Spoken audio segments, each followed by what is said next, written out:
अस्सलाम वालेकुम। तो अगर आपने पिछली वीडियो देखी होगी तो आपको पता होगा कि प्रॉब्लम सॉल्विंग जो है वो कितना इम्पोर्टेंट पार्ट है एक इंटरव्यू प्रोसेस का। क्योंकि बिल्लू का CGPA तो अच्छा था, लेकिन बिल्लू जो है वो प्रॉब्लम सॉल्विंग में बहुत वीक था, जिसकी वजह से बिल्लू को रिजेक्शन का सामना करना पड़ा। तो अगर आप रिजेक्शन से बचना चाहते हैं एंड किसी भी इंटरव्यू को क्लियर करना चाहते हैं तो आपके लिए प्रॉब्लम सॉल्विंग जो है वो सबसे इंपॉर्टेंट पार्ट है। तो आपको अपनी प्रॉब्लम सॉल्विंग स्किल्स के ऊपर फोकस करना पड़ेगा और इसको बेहतर करना पड़ेगा। तो आज की इस वीडियो में हम प्रॉब्लम सॉल्विंग की स्किल्स के बारे में ही डिस्कस करेंगे। तो चलिए शुरू करते हैं। प्रॉब्लम सॉल्विंग एक इंटरव्यू का बहुत इंपॉर्टेंट पार्ट होता है। अक्सर लोगों को लगता है कि अगर वो टेक्निकली स्ट्रांग है, उनके ऊप DSA या DB के कंसेप्ट स्ट्रांग है तो वो जॉब सिक्योर कर लेंगे, जबकि ये बिल्कुल गलत है। आपको जॉब सिक्योर करने के लिए आपकी प्रॉब्लम सॉल्विंग स्किल्स जो है वो आउटस्टैंडिंग होनी चाहिए। हर एक इंटरव्यूअर चाहता है कि वो ऐसा बंदा हायर करे जो ना कि सिर्फ टेक्निकली स्ट्रांग हो, बल्कि मुसीबत के वक्त वो अच्छे प्रॉब्लम्स का अच्छा सोल्यूशन भी देना जानता हो। प्रॉब्लम सॉल्विंग से आपकी क्विक थिंकिंग और अडेप्टेबिलिटी को मेजर किया जाता है। तो चलिए समझते हैं कि प्रॉब्लम सॉल्विंग होती क्या है और इसमें किस तरह के क्वेश्चंस पूछे जाते हैं और आप इसमें किस तरह से आंसर कर सकते हैं। प्रॉब्लम सॉल्विंग बेसिकली 2 टाइप की होती है। एक होती है जिसमें आपको प्रोग्रामिंग से रिलेटेड प्रॉब्लम्स दी जाती हैं और आप उसमें प्रोग्रामिंग के कंसेप्ट्स यूज करके आप उसको सॉल्व कर सकते हो, उसका सोल्यूशन दे सकते हो। और दूसरी होती है some sort of riddles type, जिसमें आपसे आपकी थिंकिंग के बारे में आपको जज किया जाता है कि आप किसी रियल लाइफ प्रॉब्लम को किस तरह से सॉल्व करते हो। तो आज की इस वीडियो में हम रियल लाइफ प्रॉब्लम सॉल्यूशंस के बारे में डिस्कस करेंगे।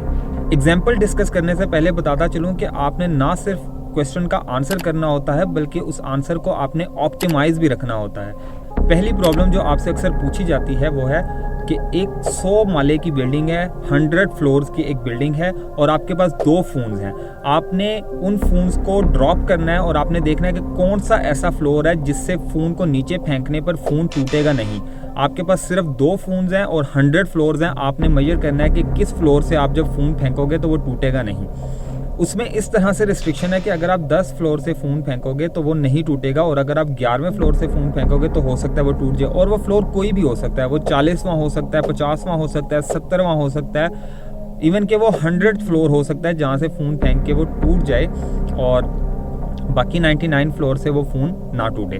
तो आपने ऑप्टिमाइज वे में ये मेजर करना है कि कौन सा ऐसा फ्लोर है जहाँ से फेंकने पर फ़ोन जो है वो टूट जाएगा। इसका एक सोल्यूशन तो आपके जहन में ये आ रहा होगा कि भाई आप एक एक करके फर्स्ट फ्लोर से स्टार्ट हो और फ़ोन को फेंकते जाएं। पहले फ्लोर से फेंका नहीं टूटा, दूसरे फ्लोर से फेंका नहीं टूटा, तीसरे फ्लोर से फेंका नहीं टूटा, इस तरह करते जाएं और जिस फ्लोर से फ़ोन आप फेंके और वो टूट जाए तो उससे नीचे वाला जो फ्लोर है वो आपका मैक्सिमम नंबर ऑफ फ्लोर है जहाँ से फ़ोन फेंकने पर वो नहीं टूटेगा। लेकिन ये एक ऑप्टिमाइज सोल्यूशन नहीं है। लेट्स से अगर वर्स्ट केस सिनेरियो में आपका जो टूटने वाला फ्लोर है जहाँ से फेंक के फ़ोन टूटता है वो 100th फ्लोर है, तो आपका ये बिल्कुल ऑप्टिमाइज सोल्यूशन नहीं है। That is worst case solution. तो आपने इसको ऑप्टिमाइज करना है। सेकंड सोल्यूशन इसका ये हो सकता है कि आप कहो कि आप बाइनरी सर्च लगा दो, आप फ्लोर्स को 2 हिस्सों में डिवाइड कर दो, 50-50 में डिवाइड कर दो। फर्स्ट 50 फ्लोर से लेट्स से आप फ़ोन फेंको 50th फ्लोर से और वो टूट जाता है, तो आपके पास ये होगा कि आपका जो टूटने वाले फ्लोर की रेंज है वो नीचे 50 फ्लोर्स के ऊपर मुश्तमिल है। तो आप उसको किस तरह फाइंड करोगे? आपको दोबारा से, अब आपके पास एक ही फ़ोन रहेगा तो आपको दोबारा से क्या करना पड़ेगा? आपको एक एक करके एक फ्लोर से फ़ोन फेंकना पड़ेगा ताकि आप जज कर सको कि किस फ्लोर से जो है फ़ोन वो गिरेगा। याद रखिए कि आपके पास रिस्ट्रिक्शन ये है कि आपके पास सिर्फ 2 फ़ोन है। एक इसका सोल्यूशन ये भी हो सकता है कि आप 10-10 फ्लोर्स के गैप से फ़ोन फेंकना शुरू करो। लेट से आप पहला फ़ोन फेंकते हो 10th फ्लोर से, तो आपका फ़ोन जो है वो नहीं टूटता। तो अगला फ़ोन आप फेंकते हो दोबारा से 20th फ्लोर से, आपका फ़ोन दोबारा नहीं टूटता, तो आपके नीचे वाले 20 फ्लोर स्किप हो गए। इस तरह 10-10 के गैप से आप फेंकते जाओ और जिस फ्लोर पे लेट से 80th फ्लोर पे, 80वें फ्लोर पे आपका फ़ोन टूट जाता है तो आपके पास रेंज होगी 70 से 80 के दरमियान। आपने इस रेंज में दूसरा फ़ोन एक एक करके एक फ्लोर से फेंकना है और आपने ट्राई करना है कि कौन से फ्लोर से जो है वो फ़ोन टूटता है। लेकिन ये भी एक समहाउ ऑप्टिमाइज सोल्यूशन है, लेकिन इससे भी ज़्यादा ऑप्टिमाइज सोल्यूशन एग्जिस्ट करता है। तो मैं ये चाहूँगा कि आप खुद इसको सोचो और नीचे कमेंट सेक्शन में without help of any internet और एनी अदर कमेंट जो नीचे हों, आप मुझे इसका ऑप्टिमाइज सोल्यूशन नीचे कमेंट सेक्शन में दे सकते हो कि इससे ज़्यादा मजीद कौन सा ऑप्टिमाइज सोल्यूशन है। और मैं आपको ये बताता चलूँ कि ऑप्टिमाइज सोल्यूशन एग्जिस्ट करता है इससे भी ज़्यादा। अगर आप लोग नहीं आंसर दे पाएंगे तो नेक्स्ट वीडियो में मैं इसका आंसर दे दूँगा आपको। नेक्स्ट जो क्वेश्चन है वो आपका बॉल से रिलेटेड है कि आपके पास 8 बॉल्स हैं, 8 गेंदे हैं, उनका कलर बिल्कुल सेम है, उनको देखने में आपको बिल्कुल वो एग्जैक्टली सेम लगती हैं, 8 की 8 बॉल है। उन सब का वेट सेम है सिवाय एक बॉल के, जो कि बाकी बॉल से 2 ग्राम ज़्यादा भारी है।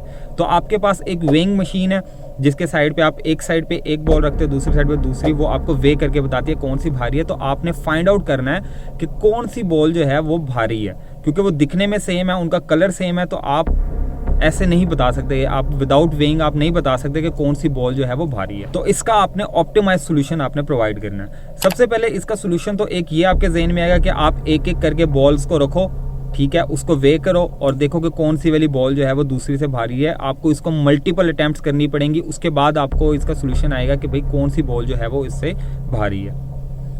एक आप अटेम्प्ट इस तरह से कर सकते हो कि आप 4 बॉल्स को एक साइड पे रखो, 4 को एक साइड पे रखो और उनको वे करो। जो सा ग्रुप ऑफ बॉल्स भारी होगा, दूसरा बॉल्स का ग्रुप आप डिस्कार्ड कर दोगे, और जो सा ग्रुप ऑफ बॉल्स भारी होगा उनको आप फिर दोबारा वे करना शुरू करोगे। आप 2 को एक साइड पे रखोगे, 2 को दूसरी साइड पे, और देखोगे कौन सी बॉल कौन सा ग्रुप भारी है। अगर लेट से आपका राइट ग्रुप भारी होता है तो उनमें आपको 2 बॉल्स पड़ी होंगी, उनमें से आप दोनों को एक एक साइड पे रखोगे और देखोगे कौन सी बॉल भारी है, और वो आपकी 3 अटेम्प्ट्स में आपने फाइंड आउट कर दिया कि कौन सी बॉल जो है वो भारी है। लेकिन इसका भी इससे ज़्यादा ऑप्टिमाइज सोल्यूशन एक एग्जिस्ट करता है। मैं ये भी आप पे छोड़ता हूँ कि आप मुझे इसका इससे ज़्यादा ऑप्टिमाइज सोल्यूशन जो है वो मुझे प्रोवाइड करोगे कि ये इस तरह से हम इसको मज़ीद ऑप्टिमाइज कर सकते हैं। नीचे कमेंट सेक्शन में without use of any internet resources आप अपने जहन का यूज़ करो, इसके बारे में सोचो और मुझे नीचे बताओ, ताकि आपको पता चल सके कि आपकी प्रॉब्लम सॉल्विंग एबिलिटी कितनी ज़्यादा है। इसमें आपसे एक मज़ीद क्वेश्चन पूछा जा सकता है कि एक प्लेन पाकिस्तान में कराची से इस्लामाबाद ट्रैवल करता है 1.5 घंटे में, 1.5 आवर्स में, लेकिन वापसी पे सिर्फ उसे 90 मिनट्स लगते हैं। तो ये क्यों लगते हैं? यहाँ पर भी आपकी क्विक थिंकिंग को जज किया जाता है कि आप किस तरह से सोचते हो। ये तो बहुत सिंपल क्वेश्चन है, इसका आंसर भी आप मुझे नीचे कमेंट सेक्शन में दे सकते हो कि भाई इसका क्या आंसर है, ये क्या वजह है कि इतना टाइम ले रहा है ये। इस तरह की और भी मजीद एग्जांपल्स हैं जो आपसे इंटरव्यू में पूछी जाती हैं प्रॉब्लम सॉल्विंग से रिलेटेड, जनरल प्रॉब्लम सॉल्विंग से रिलेटेड, जिसमें आप कोडिंग इन्वॉल्व नहीं होती, लेकिन जस्ट आपका जो माइंड थिंकिंग है, आपकी थिंकिंग कैपेसिटी को जज किया जाता है, वो आपकी इन्वॉल्व होती हैं। आपसे इस तरह मजीद जो है वो प्रॉब्लम सॉल्विंग के क्वेश्चन पूछे जा सकते हैं।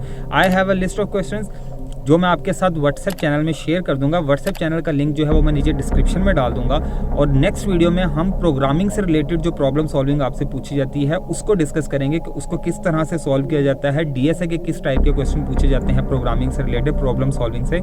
सो make sure to like the video, subscribe to the channel and share with your friends. जो आपके बैचमेट्स हैं, जो फाइनल ईयर में हैं, जो जॉब की सर्च में हैं, आप उनके साथ शेयर करो, उनके लिए यूज़फुल टिप्स हैं, क्योंकि मैक्सिमम जगहों पे नहीं पता होता कि इंटरव्यू में किस टाइप के क्वेश्चन पूछे जाते हैं और क्या किस तरह से आपने आंसर करना होता है। सो मेक श्योर कि आप अपने फ्रेंड्स के साथ ये शेयर करें, अपने बैचमेट्स के साथ शेयर करें। सो आज की वीडियो में बस इतना ही।